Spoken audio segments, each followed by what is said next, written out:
Welcome to the Write the Damn Book Already podcast. My name is Elizabeth Lyons. I'm a 6-time author, and I help people write and publish powerful, thought-provoking nonfiction and memoir without any more overthinking, second-guessing, or overwhelm than absolutely necessary.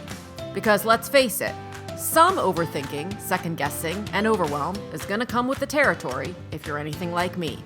I believe that story and shared perspective is one of the most potent ways we connect with one another, and that your story, perspective, and insights are destined to become someone else's favorite resource.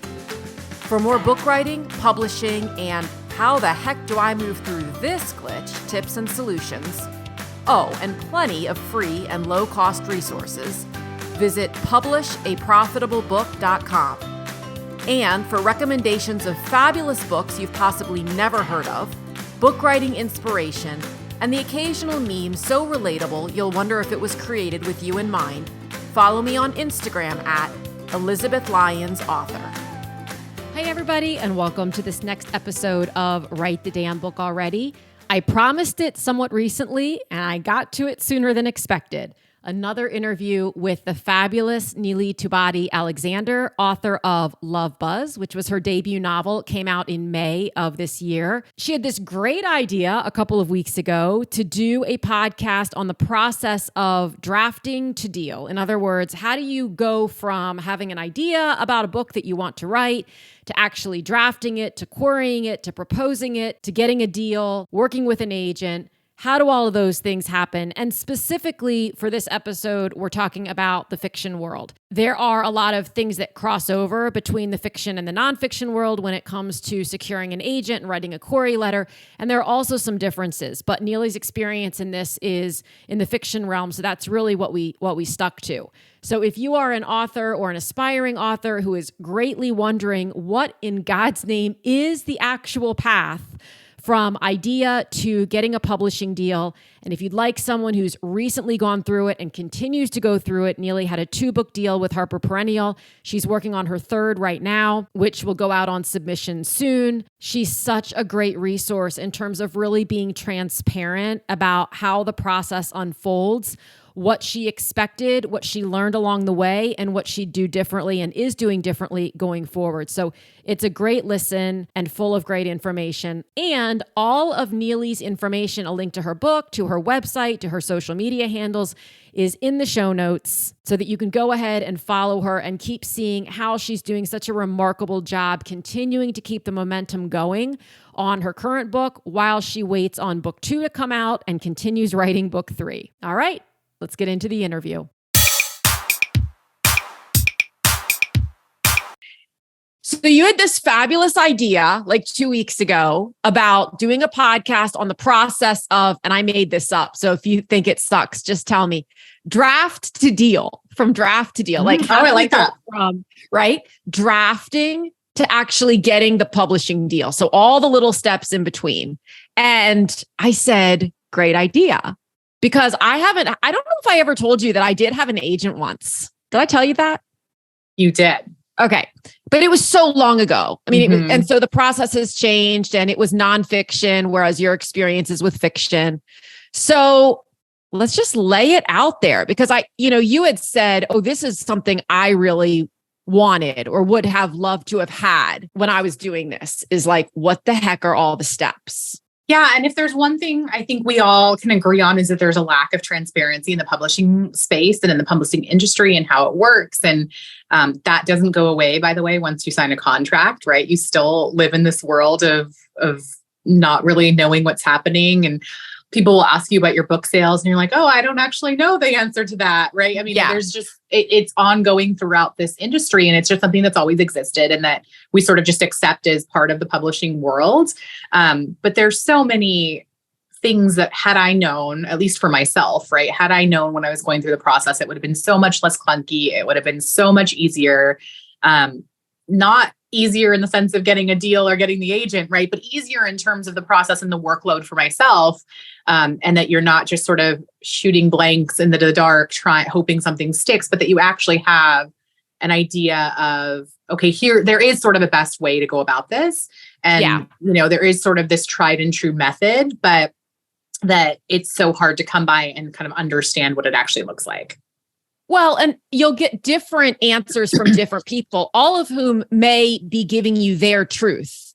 Mm-hmm. And so that's something that's important to keep in mind, is that this is your experience. And yet you speak to other authors who are traditionally published all the time and hear their experiences as well. And so I think it's so much about expectations and not feeling like you're, and I use air quotes a lot, but I'm using them here, wasting time doing the wrong thing. Like, should I be doing whatever it is I'm doing? So with that in mind, and do you think the steps are different for nonfiction versus fiction? I really don't know a lot about the nonfiction space. So I do think they're different. How they differ and where they differ, I don't know that I can really speak to that. But yeah, there are definitely some differences in the steps. Okay, so if we're just talking fiction, what's step one? If you know right out of the gate, it's traditional or bust. Like, I'm not considering self-publishing, or at least right now, I'm not considering self-publishing. I really want an agent. I really want all the fanfare and confetti and all the stuff that I'm assuming right now comes with traditional publishing, but doesn't always. What would step one be? Yeah, so you'll fall out of that phase really quickly once you get into the space. No. Well, the first step truly is to finish the book, right? And it sounds like it would go without saying, but it's easy to get ahead of ourselves. I did this too, because you want to daydream and you want to think about, like, what are these next steps? And you want to start doing steps 50 through 75 before you actually get to the point of finishing the book, when you're actually ready to start these steps. And so the finishing the book is important. One, you can't really do anything until you do that, because agents, there's no better way to piss off an agent than to send them a synopsis or a work sample that they really love, and then for them to come back to you and request the full transcript or the full document, and for you to say, "Oh, I'll have it in 6 months," right? Yeah. They're not going to wait for you. There's so many submissions and so many other authors who are in line that you sort of unintentionally killed any momentum that you've just built with that agent. Right. So finish the book first, have it ready so that you can assume that as soon as you send out your first query, that you are immediately going to get full requests, and we shouldn't assume that there's going to be time in between, because you should have it ready to go. And that is a fundamental difference between fiction and nonfiction, because that I know, fiction will get picked up on the full manuscript, whereas nonfiction or memoir, it kind of depends, but nonfiction certainly will get picked up on concept. You'll sell the concept, and then you'll go back and write the book. So if we're writing fiction, go ahead. Oh, no, I was just going to say, and as we said, there are exceptions to all of this, right? This is sort of the mass market approach. If you are not someone with connections, if you are not someone who, has a 1 million+ following on social media, right? These are sort of the generic rules, if you will.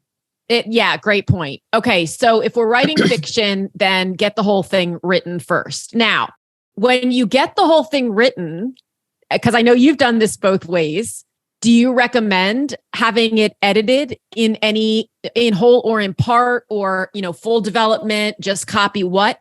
Or is that a step before even querying? It's such a good question. And I actually wrote it down as we were chatting, because I've heard both sides. I've heard people doing both. Ultimately, I did not hire an editor for the book that I queried that got me my agent. I did hire an editor for the book that I did not end up querying. And part of the reason I did not query it was because of the feedback that I got from the editor. Yeah. So there's good and bad kind of on both sides of that. I think the ultimate rule of thumb is it is expensive, first and foremost, right? Yeah. And it is an investment. So you have to really be willing to make that investment if it's something that you want to do. And is it going to make your document, your manuscript incrementally better? Yes, if you hire a good editor. Right. But there is also the whole process of vetting editors. That is not all editors are created equally either. So ultimately, what I have heard on the industry side of things is that agents don't necessarily want you to hire an editor, because they want to know what is yours versus what someone else has polished for you. And that editing that editing is going to take place by your agent, by your editor. And agents more and more are now playing the role of editor because editors are so swamped at traditional publishers, and they want it as crisp as possible before they're willing to make an offer on it. And so agents want to make sure that they have a vested interest in making sure that it's in the best possible shape before they go out on submission. So that editing will be there in the process. What they really want to see is your writing quality and style. And so you should be editing yourself. Absolutely. A first draft shouldn't go on query, right? Right. And that can include beta readers, and that can include feedback from others. But hiring a professional editor, I personally err on the side of it's not worth the investment for query purposes. Self-publishing obviously is a whole different, component. I say this knowing I'm speaking to an editor, right? Right. But I actually fully agree with you. And I think it's kind of it's one of those should I, shouldn't I questions, because, more and more, and maybe I see this more in the nonfiction side, where there is an assumption that editing equals rewriting, which is not, it can cause rewriting in the sense that when you have a solid developmental editor, he or she may say, you know what, we need to build this up, or we need to move this around, or this is there's a gap here. And then you do some rewriting. The rewriting I'm referring to as an editor, I have received manuscripts before that were clearly not even looked at by the author before they were sent to me. And the assumption is, and this isn't even necessarily their fault, it's just their assumption that is my job, is to, take out all the ums and likes if they've dictated, or really hone the sentence structure, as opposed to saying, this, you say this very well, this sentence is doing too much heavy lifting, or something along those lines, and then letting the author go back and take it from there. So from a self-editing standpoint, what are your suggestions? How do you self-edit before you go out to query? Yeah, it's a great conversation, because there's also, needing to understand the difference between a developmental edit and a copy edit. Yeah. And a line edit. These are all three very different things. And it's hard as the author to know which you need. My philosophy is you take it as far as you can possibly take it, to where you are too close to it to be able to see the gaps or holes. Yes. And usually that means from a plot perspective, right? Where you have, the characters, and you may overlook something really arbitrary, like, well, what does this person do for a living? Because it's in your head, right? But you don't realize that you haven't put it on the paper, or Correct. that there could be developmental gaps.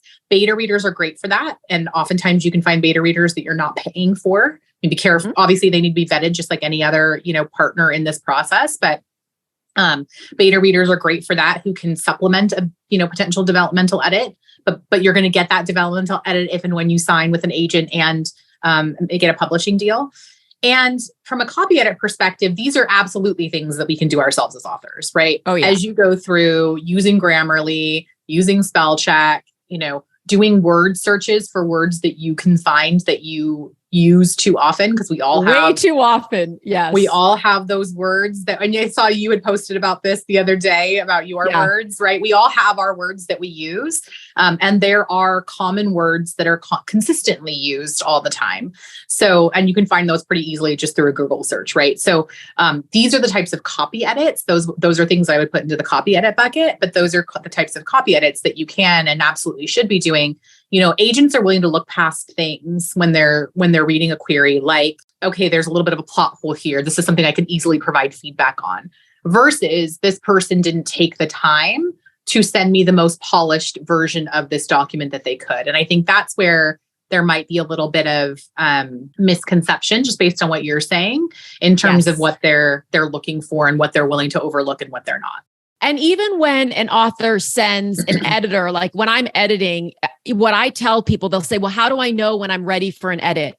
And my response is, it's never going to be perfect. You're never going to feel like it's perfect. You could hold on to it forever and think, well, I got to look at that chapter one more time. But imagine, would you be comfortable-ish, like 92% comfortable, sending the manuscript to the head of your ideal publishing house to read? Like if that publisher is sitting on the train or a plane or in their car or whatever, not while driving, but reading the manuscript, would you feel excited and a little trepidation, of course, or would you feel kind of embarrassed? Like they're just going to feel like they just wasted their time. And that is often what clues people in to realize, oh, I need to run it through Grammarly, or I need to have someone, a friend or family member, read it and make sure that there aren't some obvious things that I could fix, or just so that, to your point, you put your best foot forward. Yeah. And, even now, and I know most authors don't do this. I shouldn't say most, but I know several authors who don't do this, where I still won't send something to my agent until I feel like it is buttoned up. I've read through it several times. I've run it through Grammarly, because you only get that first impression once when someone is reading, and intentionally or unintentionally, their view is going to be colored by, grammatical mistakes or, significant plot holes that you potentially could have caught. So that first reading experience, even if they are professionals who can kind of look past mistakes, is still really important, right? They're going to resonate with the sentiment and the heart of it, and whether it makes them feel something. And it's harder to feel something if you are distracted by little things that could have been easily fixed. Yes. And you brought up something when we chatted on the podcast previously that I thought was so important, which is that an editor or an agent, or, the editor at a house, if it's an acquisitions editor, they want to know that you're in it. And so if you're just submitting something that's, and I'm just going to use the word sloppy, they kind of have this, they might make an assumption that, gosh, this might not be so easy to work with this person, because they want us to do the heavy lifting for them.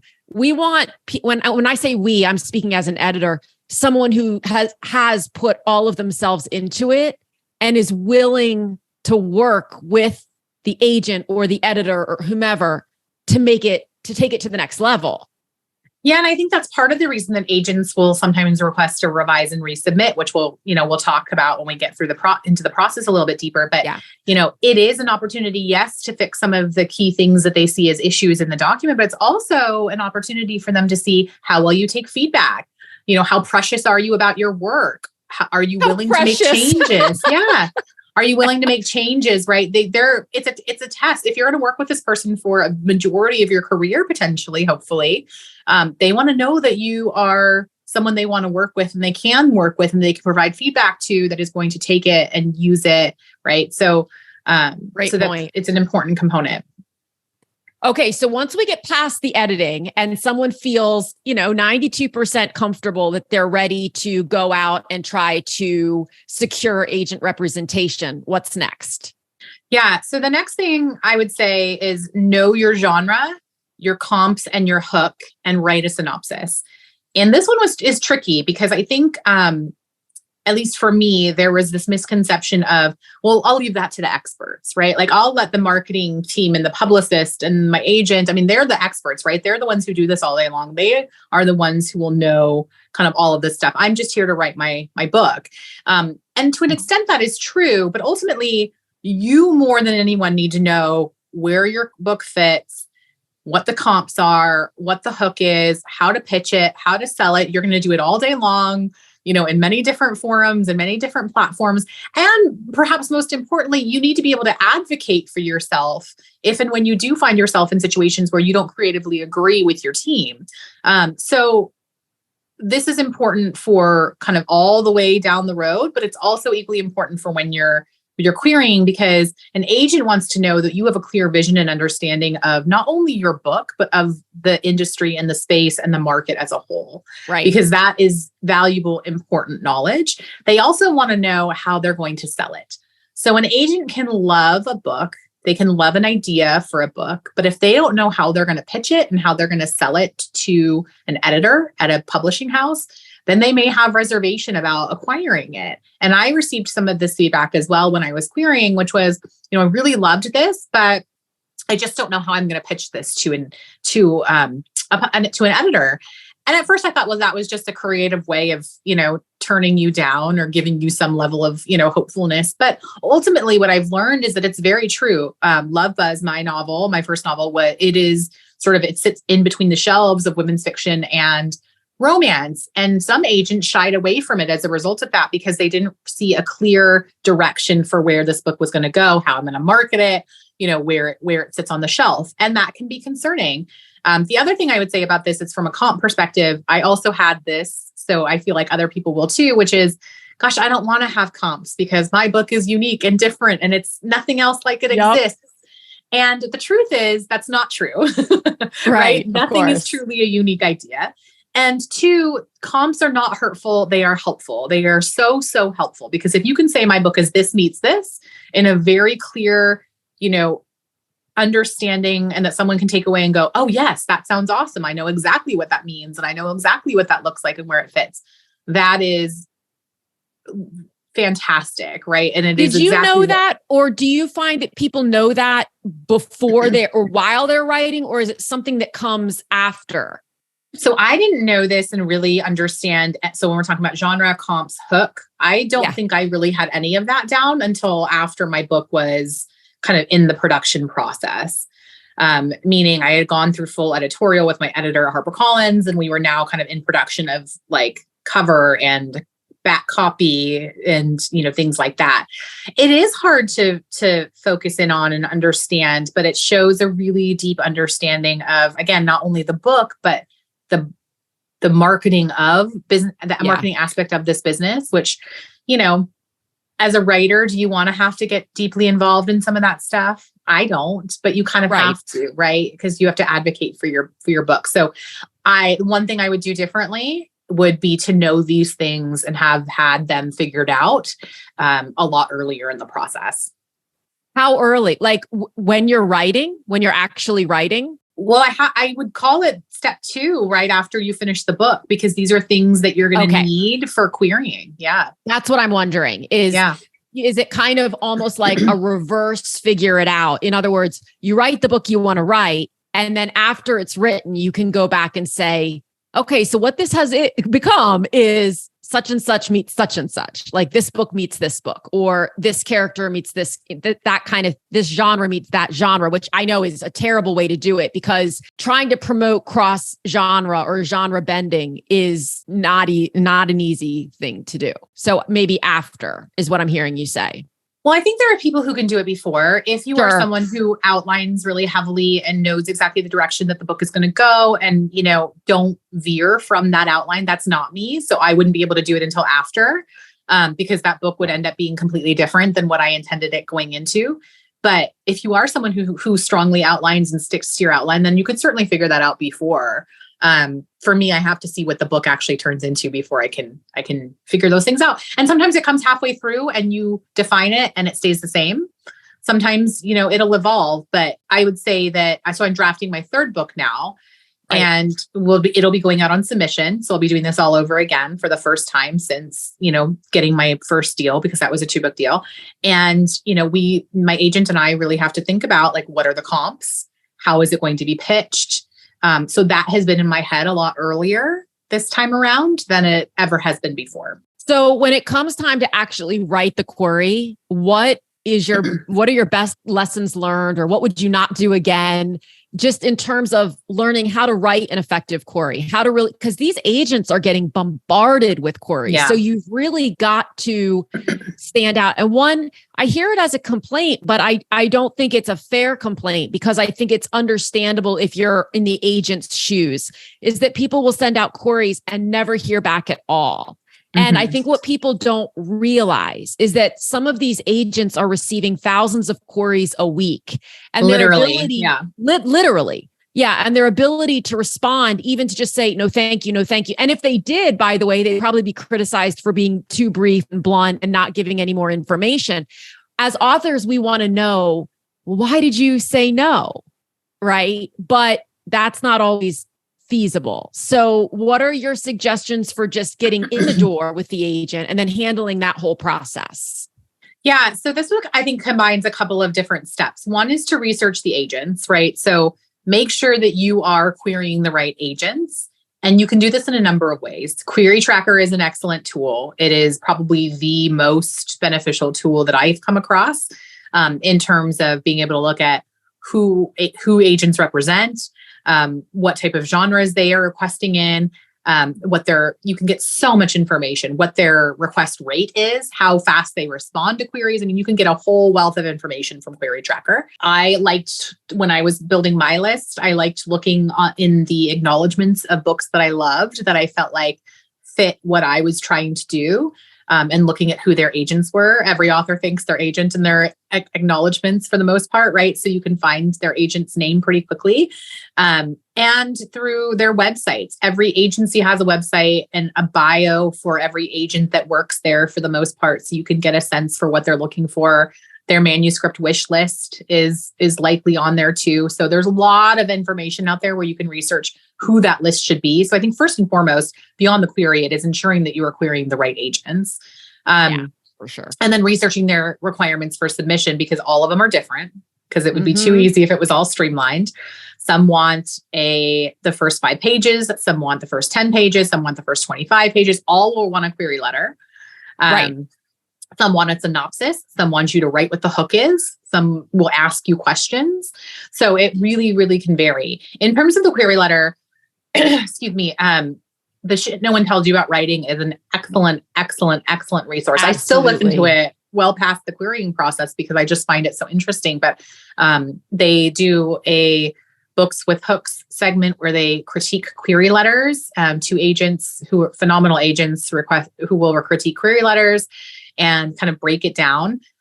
One of the mistakes that I made was not putting enough emphasis on how much weight the query letter carried. I sort of foolishly thought the query letter is just an introduction. They're going to skim it and they're going to go straight to the pages. And some agents may do that, right? But I thought that the bulk of it was the writing sample. And the query was sort of maybe a formality. It's like a cover letter, right? Where it's like, no one actually reads the cover letter. They just go straight to the meat. And what I found was that's not the case at all. It's actually like the subject line. It is equally important, if not most important, right? And I vastly underestimated it. And the first bulk of queries that I sent out was with a letter that I now cringe at, that wasn't fully, I didn't treat it like the manuscript, which I should have, of getting beta readers, of editing it several times, of, making sure that it had the right elements. I didn't treat it like that. And then I went back and revised it before I went back out on submission or on query. So treating it like the book in terms of the amount of attention and editing and, review that you're giving it is really, really important. And, Carly Waters, who is one of the agents that is on the Shit No One Told You podcast, she gives a great method, which is like I think, or maybe CC does. I'm not sure which one, but Books with Hooks. I'm ruining it. But basically, like there's a very clear formula that works, right? You start with what are the comps and the basics. So how many words, what genre, what are the comps? So this meets this, right? Where they get a very easy, full sense of what it is. You go into the current state, you go into the hook or like the inciting incident, you describe it, you try to stay under 400 words, right? Like there's a very clear, and there's information out there of what you can find. But the biggest advice would be to treat it like your book in terms of editing and formality, because it is very, very important to agents. What were some things that were unexpected for you in terms of how many agents did you submit to? Because I feel like it was a lot when we first chatted. It was over 30. Yeah. I'd have to go back and look at the exact number. But yeah, it was over 30 in that list. I think I had over 80 on my list that I was willing to go down. Yeah. That I didn't end up querying all of them, but I think I had acquired over 80 agents on my spreadsheet. And after what point, how did you determine, okay, it's been 3 weeks or it's been 3 months and I haven't heard back from this person? What was your process for, do you reach out again? Do you just decide it's a no-go? How did you navigate that part of it? Yeah. Another thing that is very different from agent to agent is what their window of response time is. So some say we'll get back to you within 12 months. Right. Some don't define it at all. And then you'll look on Query Tracker, and with a lot of agents, you can see what they've responded to. So if you really want to go into a mental spiral, you can look at, okay, they've reviewed all of these that came in the same day as mine, but I have not received a response yet. Did it get lost? Did it go to their right? Like you can go through all of this. Right. So I personally did not follow up on any of them until I had an offer. I take that back. I did when I rewrote my query because I was embarrassed about the first query letter. And I went back to not all of them, but the few that I really, really was invested in and said, I rewrote my query letter. Would love if you would be willing to take a look at this instead. And listen, agents are human, right? I even got a request off of that second letter that from someone who had previously said no, and they appreciated the fact that I had gone back and rewritten the query. So I don't think that there is like, yes, we need to be polished. Yes, we need to be as, buttoned up as possible in our process, but there's also some room for error. Of course. And humanity, right, in this process if you approach it the right way. So I was grateful for that. But yeah, I would say the letter is highly, highly important. And then building your query plan. So another situation that I wasn't prepared for was, what is your actual plan? So you have this list of agents, let's call it 30 agents, and you are ready to query. You've built your amazing query letter. You know who you want to write. You know what the customization is going to be for each of the letters for each of those agents, because you want to make sure it's not just a Dear John letter, right? Right. And you're ready to go. And then I just started to hit send. And what I didn't do that I wish I would have done was build a better plan around my approach. So I hit all of my top agents first. The ones that I was most interested in, I went to first. Why wouldn't you, right? But what I realized is I did myself a disservice. Number one, because I was using the query letter that wasn't up to par. And number two, it didn't leave me room for feedback on what I potentially was doing wrong in the process.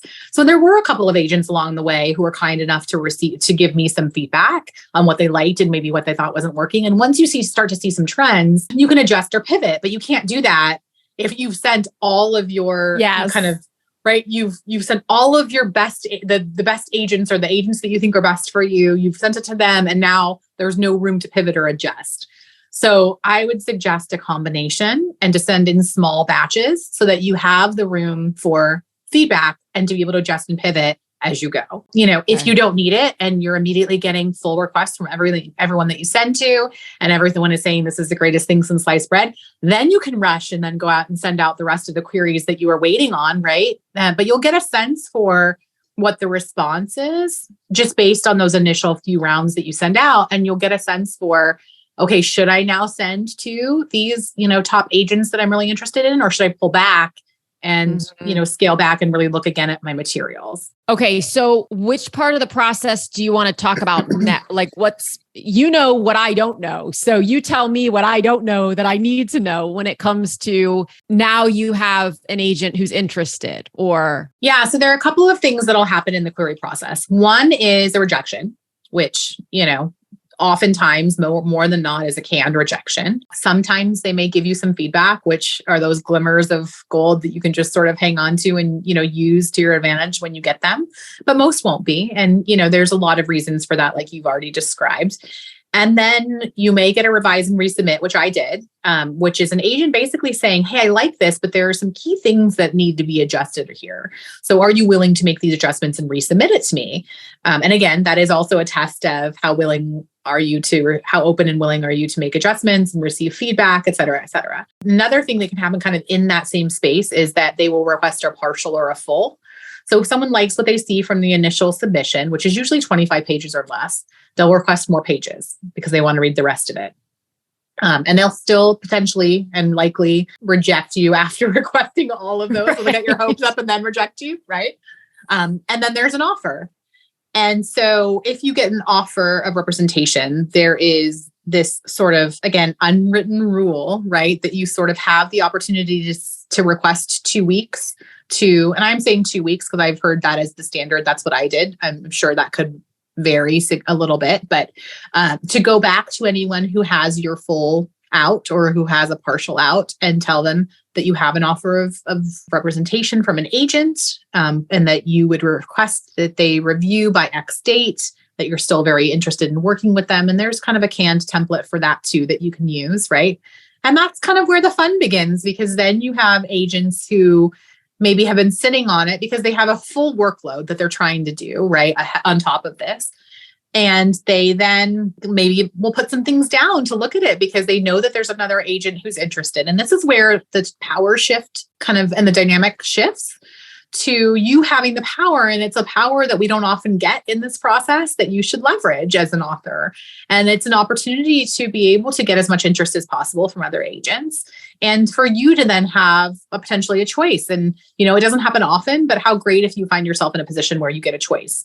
And so then you'll have agent calls where you can ask questions and, get to know the agents and then ultimately make a decision. Okay. So then you make your decision and then what happens? Then, it rains down money and fame, right? Well, they do go hand in hand. And you only go up, never sideways. No. So then you will work with your agent on editing. And this is a role that agents have started to play more and more and will continue to play more and more as agents do so much more than just taking you out on submission. They are your life coach. They are your editor. Yeah. They are your bodyguard when there are things that you don't want to say. You can have them say it right to your publisher. So they play so many important roles for you in your career. But the biggest role they're going to play initially is editing the book. And they will give you their own developmental edits in terms of things that they think need to be adjusted before you go out on submission to publishers. All the while, they'll be building a list of editors that they think that they want to go on submission to. And so they're doing that based on your genre. They're doing it based on your hook. They're doing it based on your comps, right? So again, that's why it's important to know what these things are. And this is where the right agent really comes into play because so much of the industry, just like any industry, is based on relationships. And so, if your agent has sold 5 books to XYZ editor and they're coming in with book 6, that editor is going to be really excited to see what this next submission is. So the submission process is very similar actually to the querying process, where your agent is sending out a query letter. It's kind of just basically a synopsis, but it's essentially the same as your query letter. And hitting up the editors at XYZ publishing houses that they believe could have interest in acquiring your book. They read. And if they are interested, they will make an offer. So this is an area where the submissions process between agent and editors is a little different for fiction versus nonfiction, because with nonfiction, you've got to have a full proposal. Lots of times that manuscript hasn't been at all written or fully written yet. And so you're selling the editor at the publishing house on the concept. So you've really got to prove that out with sample chapters and chapter ideas. And again, comps and a marketing plan and your platform and all of this sort of thing. But with fiction, am I hearing correctly that it's really more query letter plus I can just send you the manuscript? It's they're sending the full manuscript. Okay. Yeah, they're sending the full manuscript. Walk us through that part of the process. Yeah, so it works very similarly where, some people will respond right away. Some people they're also receiving, dozens of submissions. So they also are under a pile of work that they have to get through. In addition to their full-time jobs of actually editing books, right? So the editor really is the person who, just like your agent, is your advocate through the entire process. They are, in a lot of ways, the most important person in this process because not only are they the one who first reads it and has the potential to acquire, they're the one taking it back to their teams. They're the ones selling their teams on it if they're really interested in it, and getting the backing for, what they're going to offer you in terms of an advance. And then they stay with you through that entire process. They are your liaison through copy edits and through book covers and through copywriting for the back of the cover, right? They hold your hand through all of it.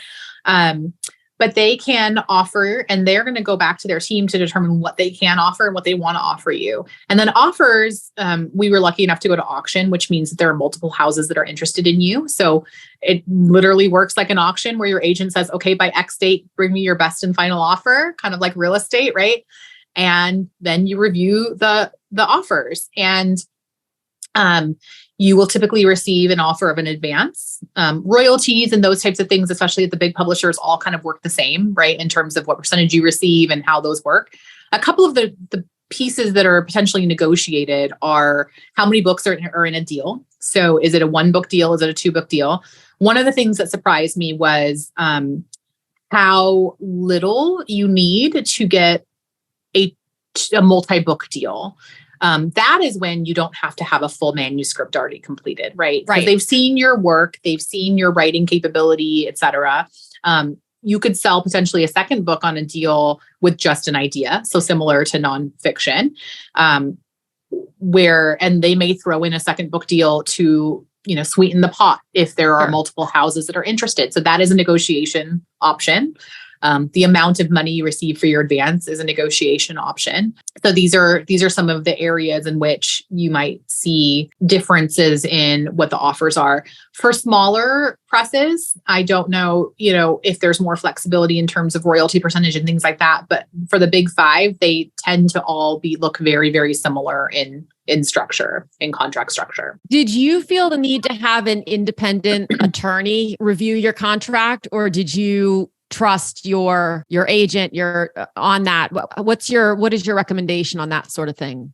I had an attorney friend look at it who wasn't specifically didn't work in this space, but I just wanted someone's eyes on it. But ultimately my agent was the one who looked at stuff and brought up stuff that I wouldn't have. So for example, on a 2-book deal, I forget the actual term, but there is a difference in the way that they handle the finances of it, where to earn royalties, they may say you have to out-earn your advance for both books before you receive royalties for 1 book.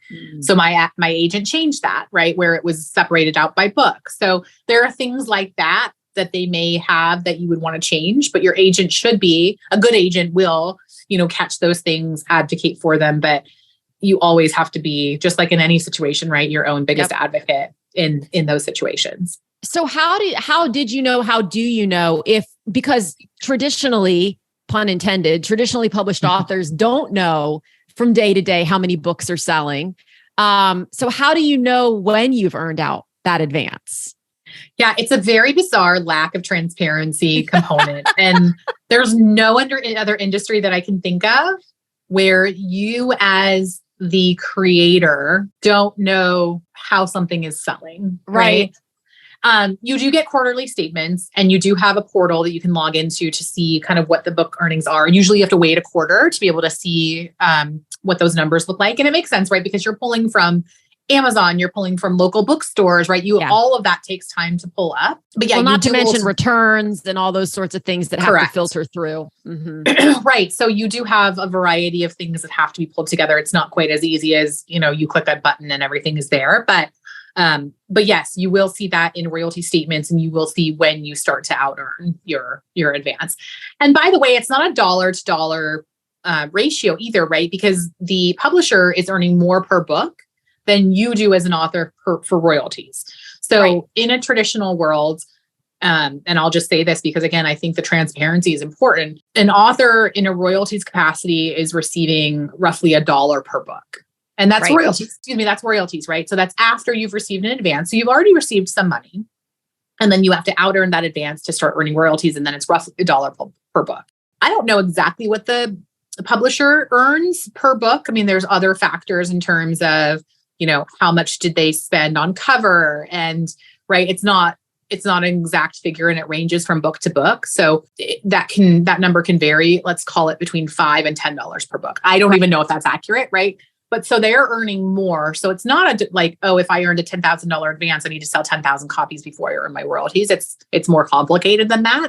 Yes. So it's not a straight equation in terms of when you would start to out earn. There are some variables there. Well, and I've often said to people, and not being in the traditional world, but just an easy way to think of it is, if you have a $20,000 advance, plan on needing to sell approximately 20,000 books in order to earn out that advance. But you're absolutely correct. You don't know because there's not a lot of transparency about what the marketing budget is for a traditionally published book. And that's, of course, coming out of their bottom line. What's the cover design fee? Where are the books being printed? What's the total print run of the first run? All those sorts of little pieces of it are a little bit hidden behind like 35 different gates. And so trying to figure that part out can be an exercise in futility, I think. but just having a sense. I mean, my biggest piece of advice is knowing that the advance is not a signing bonus. It's an advance against expected earnings. And in defense of traditional publishing, because there's often this, again, it's a complaint. Well, why are they making all the money? Well, they're taking all the risk. Yes. It is a business. I mean, so by paying the author in advance, by taking on the marketing, publication, distribution costs, they're taking the full risk. 1000%. And when you have this discussion of self-published versus traditional, there's obviously good and bad with both.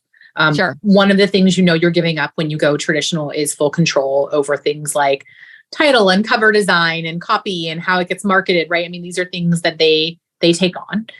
But you also have a team behind you that is exceptional at what they do. They do this for a living. They know how to do it. And, if you scoff at $1 per book, it's also, well, $1 of, 10 times as many books as I would be able to potentially sell as a self-published author, not because a self-published author can't, but I know for myself, I wouldn't invest the time. I should, but I wouldn't invest the time in learning the marketing, learning how to put it out there, ensuring that I'm doing everything that a traditionally published marketing team would be doing. So I knew for myself that I wouldn't take the time to invest in that. So I would rather go traditional, make less on a per book basis, knowing that I have a better opportunity to sell more books. Well, for me. I'm so glad you said that, because that's a huge key of it, is knowing yourself and being self-aware enough to know, okay, if I go, like, even if you are traditionally published, yes, you have a team behind you, but still the onus will, to some degree, I mean, you do a brilliant job of, you're posting and you're out and you're doing events and things like that.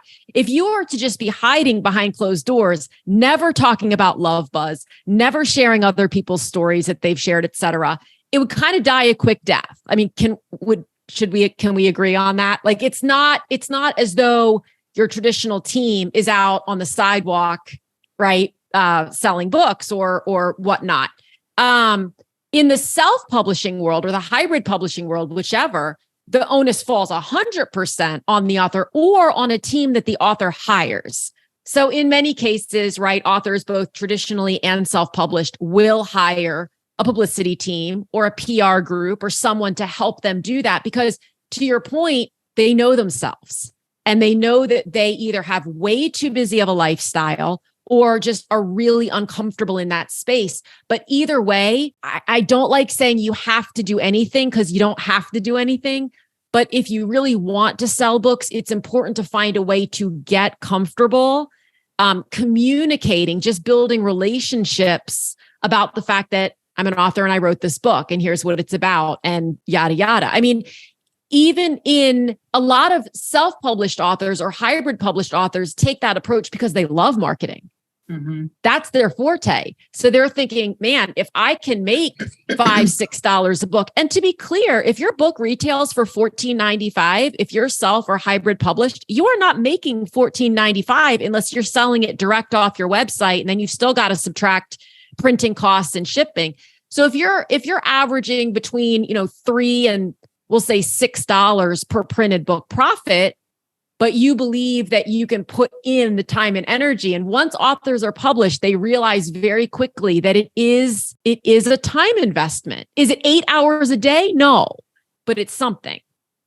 Yeah. And I want to be clear too, that even in the traditionally published space, you are still doing marketing and publicity, right? I mean, that doesn't go away. They don't take that over from you completely 100%. There's still always the responsibility on your end to be there and engaged and, deliver in that sense. So that certainly doesn't go away. And, you're talking about a team self-published, I have such respect because you have to pay for that all on your own. And that's not an investment that a lot of people can make and have the ability to make. And it shouldn't be anything that has an access point that is because of income or, that there's a limitation or a barrier, it's challenging. Right. And so the traditional space is, for all of its faults, right. There is an opportunity to not have to pay that cost up front. And be able to have, again, someone take on the risk for you, as you put it, which is very accurate, right? They are. And upfront, I think, is the operative phrase, right? Because a couple episodes ago, I had Lauren Eckhart, who's an author and she's a book coach and she runs a publishing house very similar to mine. And she had a great point, which was you're paying for it, period. Like Yes.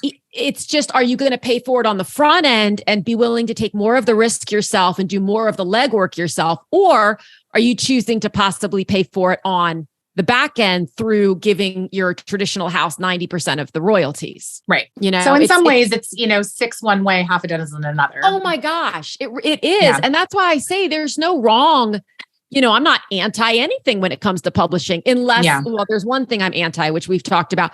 And that's just bad business, right? When you're but we don't even need to get into it. I've talked about it enough, but there's just pros and cons. And so it's really knowing yourself and knowing how the industry works and being able to get some greater transparency. And thank God for, people like you, like Meg Tatey, like, Carly Waters and Cece Lira and Bianca Murray, who are, helping to lend such transparency to it. And it's not in the name of dismissing anything. It's in the name of helping everybody, because the traditional houses appreciate when an author comes in with their expectations set properly. Absolutely. And, this idea that it's intentionally vague, I don't even think it's that, right? I think that there's this, it's just, and they even look at like my agent, my editor, right? Like they've worked in this space for so long, they don't know what you don't know, right?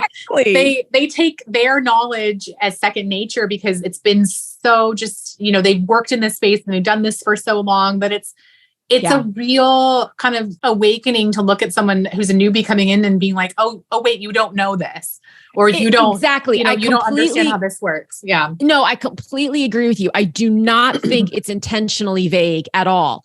I think there is, again, when you've been doing something for so long, you assume, and you almost don't want to be condescending by going, okay, so you realize that the first thing we're going to do is, but some authors need to know that, right? Because they don't know. And I remember asking my agent when we were getting, when we were editing, when we were editing Love Buzz before we went on submission. And I asked her a question and I said, so do you think that we could get a Big Five publishing deal for this book?